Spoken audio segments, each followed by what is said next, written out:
दो चीजें हैं, जरा विचार करिएगा। भगवान के मंदिर, शंकर भगवान के मंदिर में लोग जल चढ़ाने के लिए जाते हैं। शिव जी के मंदिर में लोग जल चढ़ाने जाते हैं। आप लोग जाते हैं कि नहीं जाते? जम के तो बोलो, जाते हैं। ठीक है।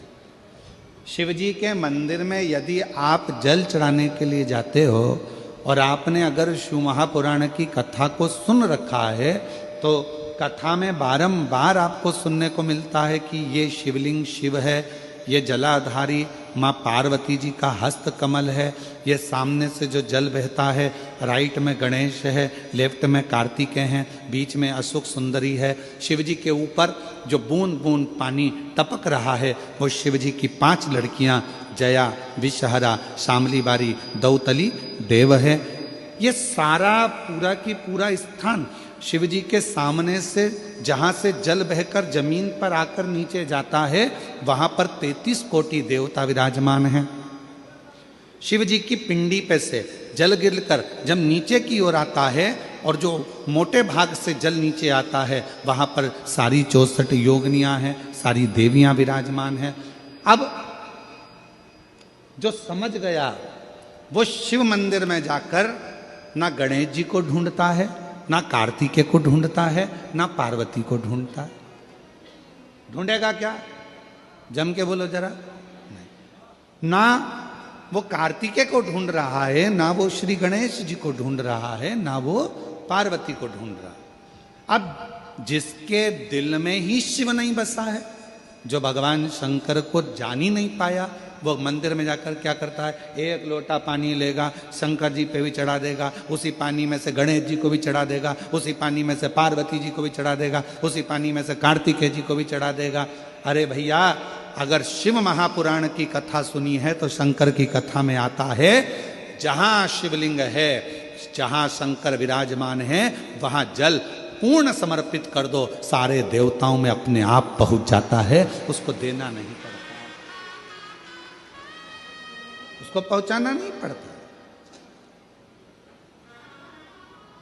और ये गलती बहुत सारे लोग करते हैं।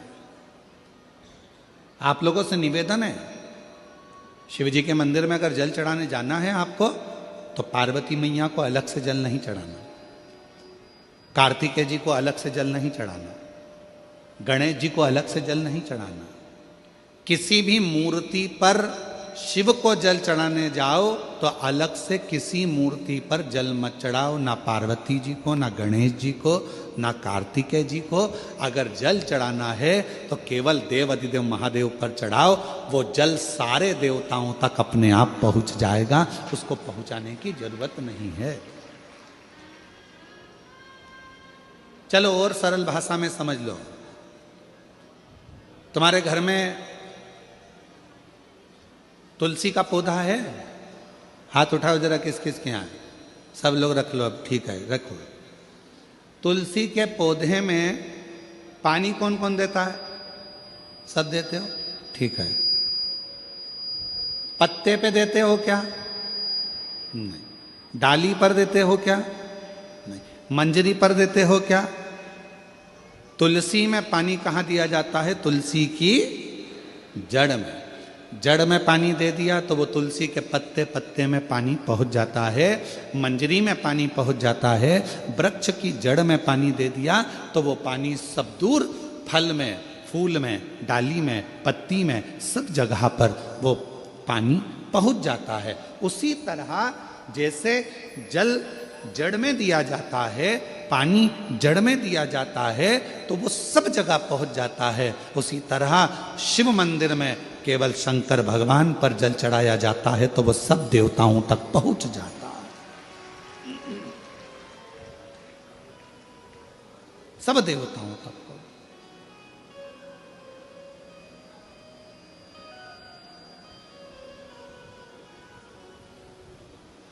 और शंभु शरणे पड़ी, मांगू घड़ी रे घड़ी, दुख काटो दया करी ने दर्शन आपो शंभु शरण परी मांगो घड़ी रे घड़ी दुख काटो दया करीने दर्शन आपो शंभु शरण परी मांगो घड़ी रे घड़ी दुख काटो दया करीने दर्शन आपको अलग से जल देने की जरूरत नहीं है, पत्ते पर अलग से पानी डालने की जरूरत नहीं है, डाली में अलग से जल देने की जरूरत नहीं है। केवल जड़ में पानी दीजिए, फूल में, पत्ती में, फल में, सब जगह पर वो पानी पहुंच जाता है। उसी तरह अगर जल देना है तो शंकर जी के मंदिर में कभी भी जाओ, ना पार्वती जी को पानी चढ़ाना, ना गणेश जी को पानी चढ़ाना, ना कार्तिकेय जी को पानी चढ़ाना। अगर लोटा भर के जल चढ़ाना है तो किस पे? महादेव पर चढ़ाना, शिव।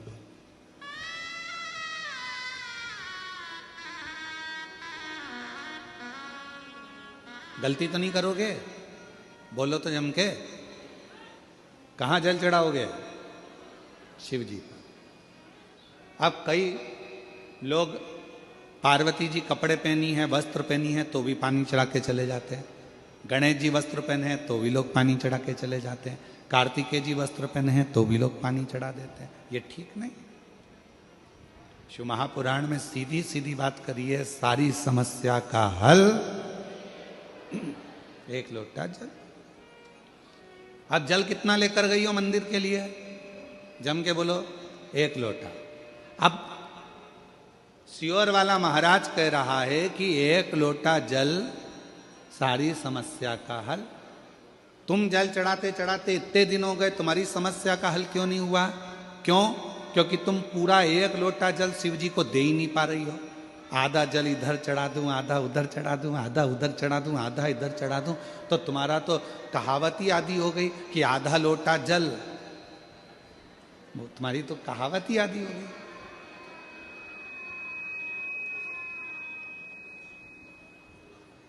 पूरा एक लोटा चढ़ा?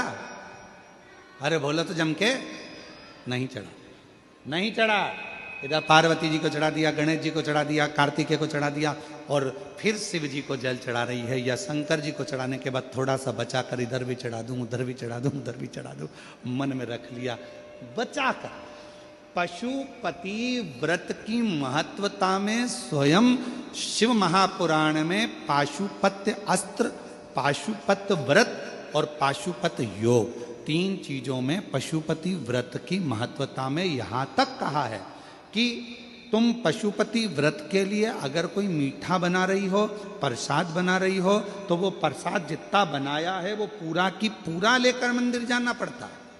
बोलो सही है कि गलत है? कढ़ैया में, भगोनी में जितना प्रसाद, हलवा बनाया, खीर बनाई, जितनी बनाई है सब लेकर जाओ, छोड़कर नहीं जा सकते। अगर आधा प्रसाद कढ़ैया में छोड़ दिया और आधा लेकर गए हो तो प्रसाद के दो हिस्से हो गए। भगवान पशुपति व्रत को स्वीकार नहीं करेगा, वो स्वीकार नहीं है। बनाओ उतना जितना मंदिर में लेकर जाना है, बनाओ उतना जितना परमात्मा के दरवाजे पर लेकर जाना है। अब हमने क्या करा, बना थोड़ा ज्यादा लिया, आधा रख दिया घर वालों के लिए, बच्चे खा लेंगे इसमें से, पति को दे दूंगी इसमें से, और आधा प्रसाद ले गई मंदिर, मंदिर में ले जाके 3 हिस्से कर दिए। अब विचार करना, मंदिर में ले जाने से पहले प्रसाद के 2 हिस्से हो गए, आधा तो तूने घर में छोड़ दिया, आधा मंदिर में लेकर चली गई, फिर वहां पर जाकर 3 हिस्से हो गए, तो कुल मिला के हो गए 5 हिस्से। तो मतलब ही क्या हुआ फिर उस प्रसाद का? और फिर क्या कर रही है, मैंने 4 बार पशुपति व्रत करा गुरुजी, पर ना जाने क्या ऐसा योग बना कि भगवान मेरी सुनता ही नहीं है, भगवान मेरी सुनता ही नहीं है। कैसे नहीं सुने? एक बार हमने कथा में कहा था, आप लोगों के स्मरण में है कि नहीं है हमको नहीं मालूम, पर शिव महापुराण के इस सुंदर स्कंद भाग में, कौमार्य भाग में यदि आप पढ़ेंगे तो आपको मिलेगा। शिव जी पे चढ़े हुए जल का आचमन जो व्यक्ति रोज करता है उसकी वाणी सत्य होना प्रारंभ हो जाती है। शंकर भगवान के बेलवृक्ष की, बेलपत्री का अगर कोई वृक्ष है तुम्हारे घर में, बेलपत्री का यदि कोई पौधा है, बेलवृक्ष है तुम्हारे घर के अंदर, तुम्हारे घर के बाहर कोई बेलपत्री का पौधा है, कोई मंदिर के बाहर बेलपत्री का पौधा है या बेलपत्री का वृक्ष है, कोई व्यक्ति यदि दुनिया के लोगों ने कह दिया कि तुम्हारी प्रॉपर्टी का ये केस चल रहा है, जमीन का ये केस चल रहा है और ये निपट नहीं रहा, तुम्हारे प्लाट पर, तुम्हारी जमीन पर, तुम्हारी दौलत पर, किसी चीज पर किसी ने अपना हक जता दिया, कोई केस चल रहा है, कानूनी कार्रवाई चल रही है, अगर वो व्यक्ति प्रतिदिन बेलपत्री के वृक्ष के नीचे जाकर एक लोटे में थोड़ा सा जल लेकर 3 बार उस जल को थोड़ा थोड़ा कर कर छोड़े और उसी बेलपत्री के नीचे की मिट्टी को अपने मस्तक पर चंदन की तरह लगाना प्रारंभ करे, 1.5 से 2 महीना कर कर देख ले, उसका केस धीरे धीरे सुलझना प्रारंभ होता है और उसे विजय प्राप्त होना।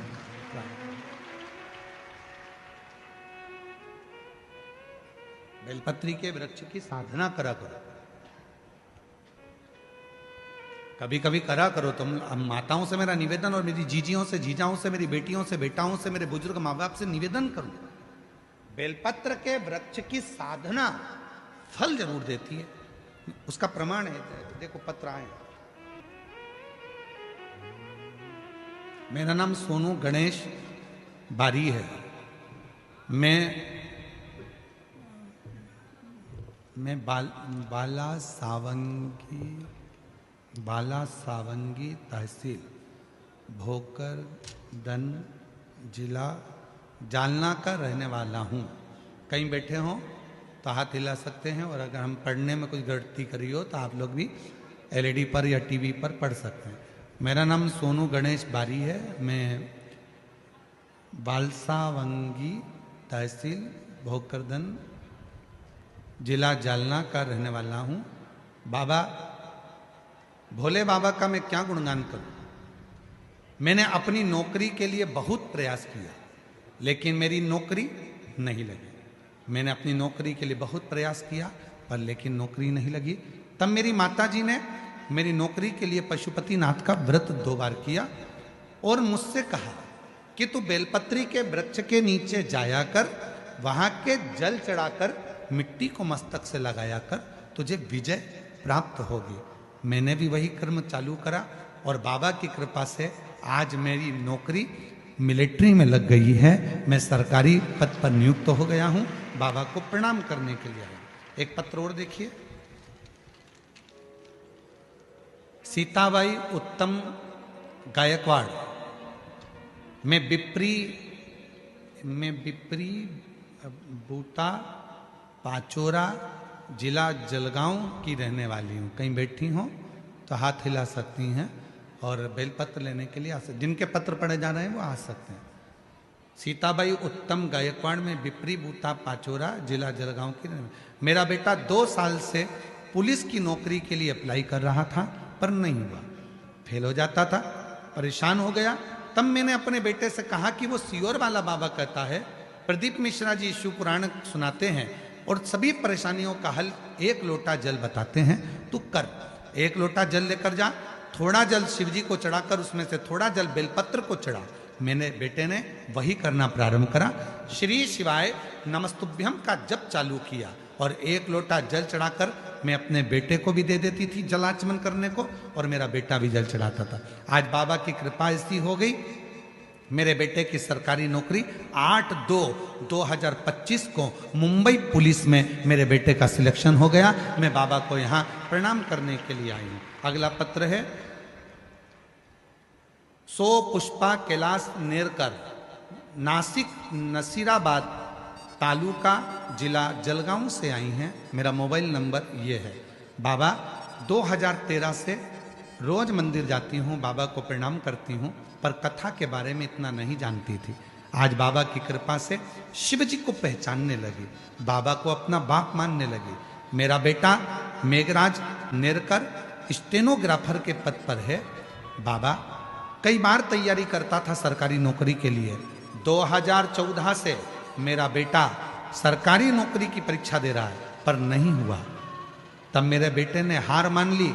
मैंने 2022 में पहली बार आपकी कथा सुनी और अपने बेटे से कहा कि वो सीओर वाला बाबा कहता है कि मेहनत को 4 गुना करो, परिश्रम बढ़ाओ, रात दिन एक कर दो।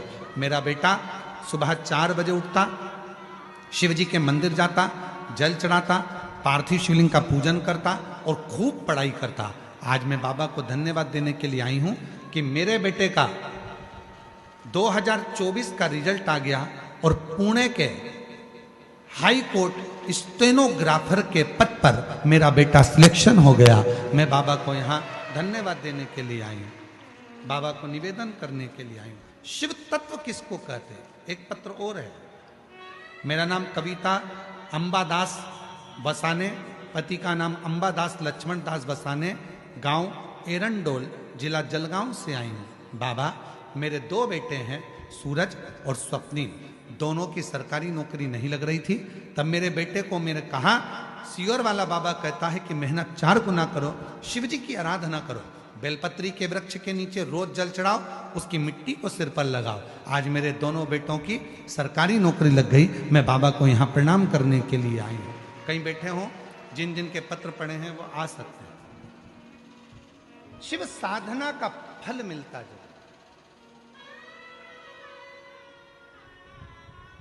हम कई बार कहे हैं मेरी जीजियों से, मेरे जीजाओं से, बेटियों से, बेटाओं से, मेरे बुजुर्ग माँ बाप से, कुछ मत करो तो बेलपत्री के वृक्ष के नीचे भी आप लोटा भर के जल लेकर जा रहे हो तो 3 बार थोड़ा थोड़ा सा जल शिव जी को चढ़ाओ, और चढ़ाया हुआ जल जब गिर जाए तब थोड़ी सी मिट्टी को सिर पर लगाओ।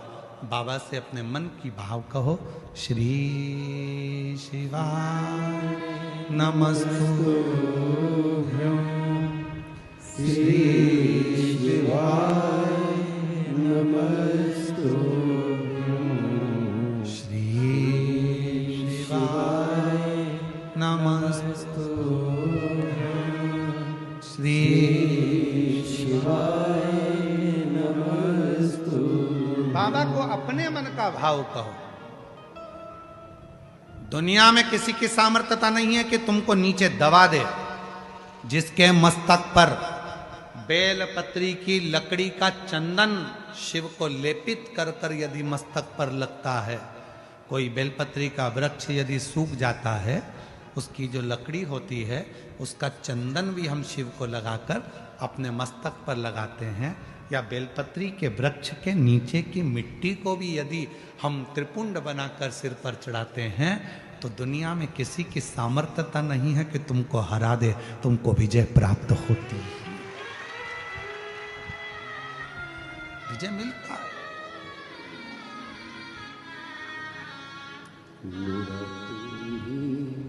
तो हम जिसे हर दर्द कहता हूँ। किसी की सामर्थ्यता नहीं हो सकती।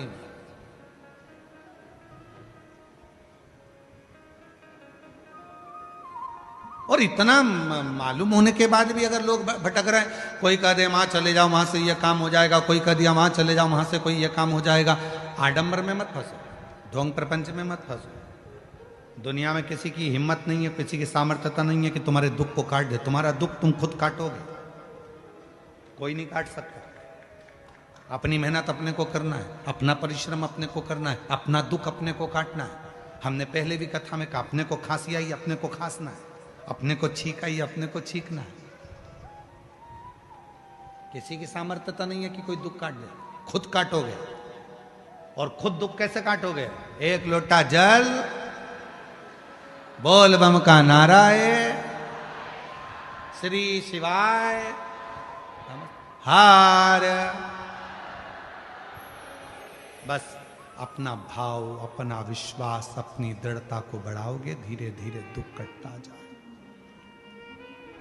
कटे। वाणी सिद्ध हो जाती है। जिसने प्रतिदिन भगवान शंकर पे चढ़े हुए जल का आचमन करा है, उसकी जिह्वा सिद्ध हो जाती। जिसने रोज शिव पे चढ़ी हुई बेलपत्री का एक छोटे से छोटा अंश भी प्रतिदिन अपनी जिह्वा पर लिया है, खाया है, उसकी जिह्वा सिद्ध हो जाती। जिह्वा सिद्ध।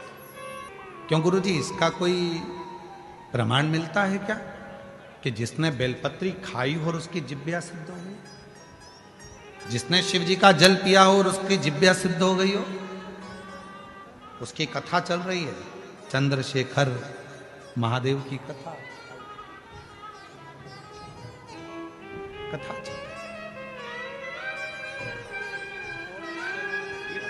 2 महीने तक जल चढ़ाया बाबा को, 9 महीने में तो बाबा ने सुन लिया, कोरिया भी हो गया, यानी नाटू भी हो गया, हम बधाई। गोद भी भर दिया और जेब भी भर दी। बाबा जी कह रहे हैं, मेरे बेटे का जॉब सरकारी नहीं लग रहा था, पुणे की कोर्ट में स्टेनोग्राफर के पद पर नियुक्त हो गया। बाबा ने जेब भी भर दी और मेरी बहू की गोद खाली थी, वो गोद भी भर दी। बाबा ने शिव पर चढ़े हुए जल पीने से जिह्वा सिद्ध हो जाती। हमें सिद्ध करने का कोई मंत्र नहीं आता, हमें कोई साधना नहीं आती, हमें कोई व्रत नहीं आता, हमें कोई तप नहीं आता। लोग कहते हैं इस मंत्र को सिद्ध कर लो, लोग कहते हैं रुद्राक्ष को सिद्ध कर लो, लोग कहते हैं इसको सिद्ध कर लो, लोग कहते हैं उसको सिद्ध कर लो। हम कहते हैं कुछ मत करो, शिव जी पे चढ़े हुए जल को पीना प्रारंभ करो। रोज शंकर जी पे चढ़े हुए थोड़ा सा जल आचमन करना प्रारंभ कर दो। प्रतिदिन एक दिन भी खाली नहीं जाना चाहिए। एक ना एक दिन तुम्हारी जिह्वा सिद्ध हो जाएगी। तुम जिससे जो कहोगे वो अपने आप काम होना प्रारंभ हो जाएगा। जिह्वा मेरा तू ही तो हमदर्द है, जिसे हर दर्द कहता है। मेरा तू ही तो हमदर्द है, जिसे हर दर्द कहता है। जिह्वा सिद्ध हो। रोज प्रतिदिन का नियम करो कि मुझे बेलपत्र अपने मुख में एक अंश, अंश मतलब जरा सा, जरूरी नहीं कि पूरा पत्ता खाओगे। हम तो कहते हैं कि बिल्कुल एक छोटी सी बिंदी होती है ना, उस बिंदी के बराबर भी जरा सी बेलपत्र भी अगर शंकर की चढ़ी हुई तुम्हारे मुख में जा रही है, समझ लेना तुम्हारी जिह्वा एक दिन इतनी सिद्ध हो जाएगी कि तुम किसी को कुछ कहोगे और वो बात पक्की हो जाएगी। उसकी सिद्धता शंभु शंभु शंभु वो सिद्ध होती।